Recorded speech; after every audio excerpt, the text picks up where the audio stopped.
Imagine 3 nights in a row. First masks and fire, then the names of the saints, and finally the names of those we miss. It's one story about memory and light. It didn't start in America, and it didn't always look like a pumpkin.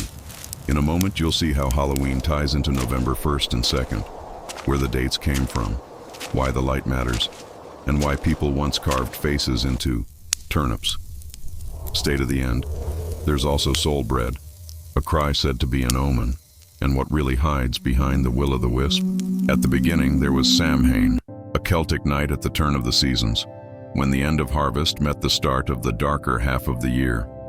People believed the boundary between the living and the dead grew thin, like glass.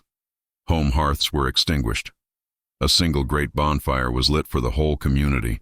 Sparks climbed into the black sky, and simple disguises were worn to confuse whatever might come from the other side. No poetry here, just watchfulness, practicality, and togetherness. One village, one flame. One question: will anyone visit us tonight?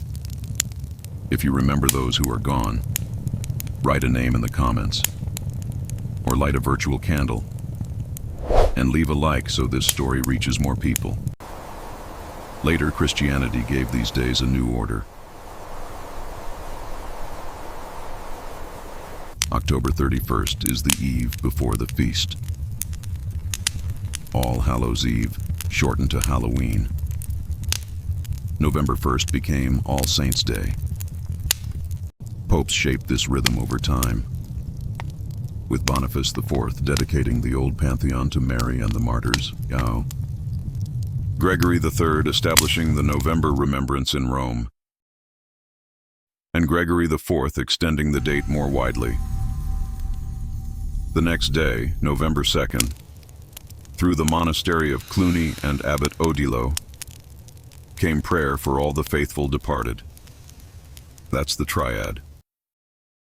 October 31st, November 1st, November 2nd, first the threshold, then the saints, then our own. Let's cool 2 easy myths. Halloween is not a product of 20th century pop culture. Its roots are older and European, and people here didn't carve pumpkins long ago. In Ireland and nearby lands, they carved faces in turnips and beets. There's a tale of a trickster named Jack who outwitted the devil, doomed to wander with a coal ember inside a hollowed vegetable, giving us the name jack-o'-lantern. When the tradition sailed across the ocean, pumpkins took over. Big, soft, cheap, perfect to carve. Symbols shift. The need stays the same. A small light to beat the dark. A sign pointing home. This night carried its fears. This night also had its fears. On the Western Isles, people whispered about the banshee. It was a figure linked with the tradition of lament, women's mourning for the dead. Her cry could be an omen of an approaching death in a given family. Over the bogs flickered the will-o'-the-wisp, also known as ignis fatuus. People said it lured travelers onto the wrong path. Today we know that marshes can release gases that ignite and create the illusion of moving light. But when you walk through the night and see something dancing just above the water, scientific knowledge steps aside. In the north, people frightened with the draugr, someone who didn't want to remain in the burial mound and return to guard treasures or take revenge for wrongs. In East Central Europe, stories were told about upiors and strzygas. That kind of fear doesn't need a long description. A cold draft in a cottage is enough, a flame that suddenly dims, and the night breathing at the window. Alongside fear, there were also simple gestures that held people together. In medieval England and Wales, there was souling. Small soul cakes were given out, and children and the poor went from house to house. In return for prayers for the dead, they received bread or sweets. In Ireland, people baked barmbrack, a raisin bread with hidden signs of the future. A ring could mean love, a coin prosperity, a bean a bit of bad luck. What today is associated with trick-or-treat had older, calmer versions, because memory needs community, and it needs taste, scent, and light, things that are simple and everyday. Many people visit cemeteries on the first day of November, but in truth it is a two-day rhythm. First, the remembrance of those who are examples and hope. Then the remembrance of all our loved ones, whose names were whispered by the bed, at the table, in the garden. Lights placed on graves speak the same sentence in hundreds of languages. I remember. I am here. I do not leave you in the dark. For some, it is a sign of everlasting light. For others, a simple gesture that joins those who were with those who are. Regardless of confession, in many places this flame means the same thing. A signpost. The light in these days is universal. In Mexico, during Dia de los Muertos, candles, photographs, and marigolds are set on altars. Petals make a path that is to lead the soul back home. Families eat the favorite dishes of the departed and laugh at their sayings. Sadness and joy sit at the same table. In Japan, the Obon festival welcomes ancestors with paper lanterns and, in the end, escorts them with lights set afloat on the water. In the Baltic countries, on November 2nd, candles are also lit on graves. In Portugal, the custom Pão por Deus has survived. Children have long received bread or sweets in exchange for a prayer.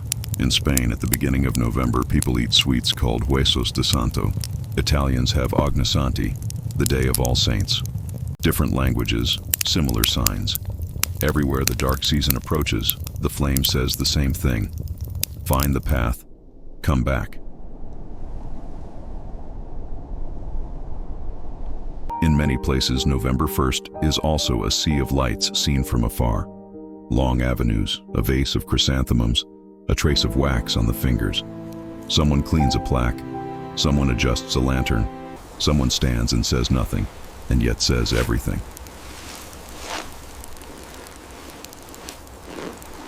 On the second day of November, prayer and the memory of specific names sound stronger.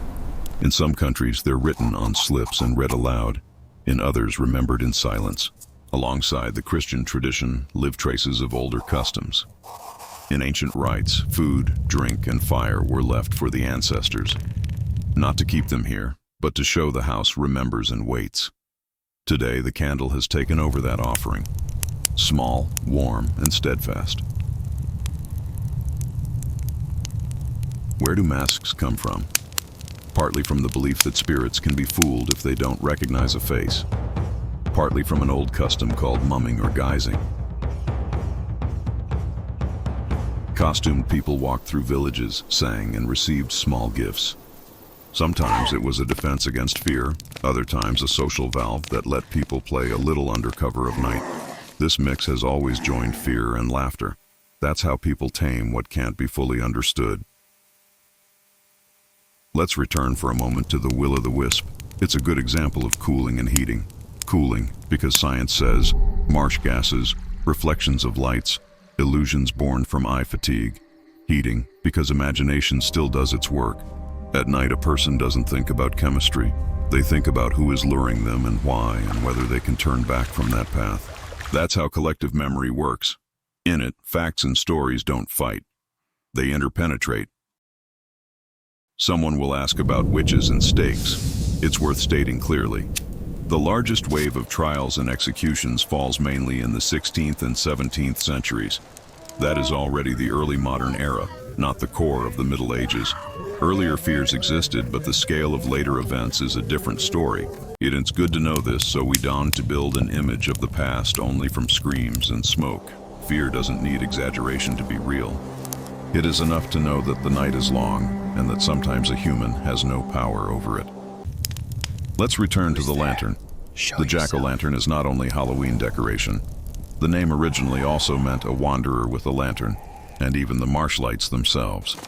It's a story about someone who goes through darkness and carries their own light, once in a turnip, today more often in a pumpkin, and tomorrow perhaps in something else. But the need that invented them does not change.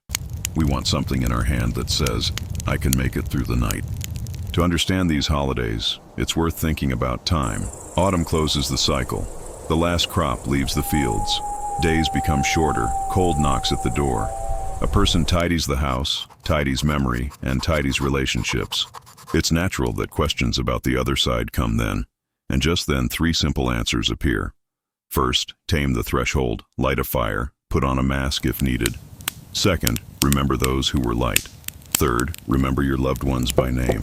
These 3 steps create a safer path through the darkest part of the year. Someone will say it's only custom, but customs last as long as they answer a real need. And here the need is obvious. We want to say thank you to those who built us. We want to name loss plainly, and we want to do it together, because together we fear less. Sometimes at this time, there is also a bit of fortune-telling. Apples in a bowl of water and trying to catch them with teeth. Tokens in a loaf, a ring in barmbrack. Nuts thrown into the fire to see how they crack. Small things that let us play with fate on safe terms. People like to know what comes next. And if it can't be known, we at least like to ask in the form of play. When you put these elements together, a simple whole emerges. 3 evenings, 3 accents. The night of the threshold, the day of the saints, the day of all the dead. In the background, stories of spirits, fears, and masks. In the foreground, a flame and a name. Someone once said that all this exists so that darkness does not have the last word, and that is closest to the truth. A lantern in the window, a candle along the path, a light on an altar with paper lanterns. Each of these lights says, I remember. Each leads back home. So look at the small flame. Maybe it's in a pumpkin, maybe in a turnip, or maybe in plain glass. Maybe it stands by a great stone in an old cemetery, or maybe it floats on the water during a night of lanterns. This flame speaks simply. I remember who taught me to tie my shoes, who first showed me the sky, who laughed at my jokes even when they weren't funny. I remember, and I give thanks. I go on, but not alone, carried by what I was given. In this sense, Halloween, All Saints, and All Souls are not opposites. They are different languages of the same longing. If this story was important to you, leave a subscription and write in the comments what light you set on these days. Candle, lantern, candles, or something else. Also share the story of one person you want to thank today.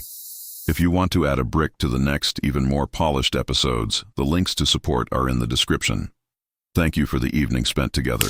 May the small flame lead us home.